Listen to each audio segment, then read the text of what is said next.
Hey guys, I'm Anna, and today I'm going to show you how to fix Hotel Tonight mobile app not working. So first of all, you need to make sure you're running the latest version of the app. Open up App Store on your device, and then tap on this search icon in the bottom right corner. Then search for the Hotel Tonight app, and if you see this update button right next to the app name, simply tap on it to make sure you're running the latest version of the app. But if you still encounter this issue, then you need to clear App Cache. Go to your device settings and then scroll all the way down to General and tap on it. Then tap on iPhone Storage. From here, search for the Hotel Tonight app and then tap on it. Once you're on this screen, you need to tap on Offload app. Tap again to confirm.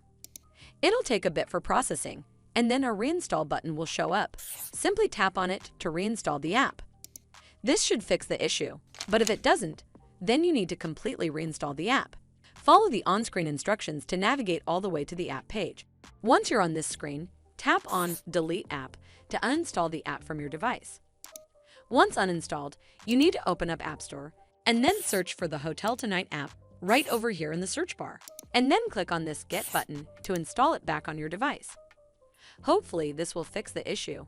And if it did, then make sure you give this video a super thanks by clicking on this heart icon to help support the channel, and don't forget to hit that subscribe button. We'll see you in the next one.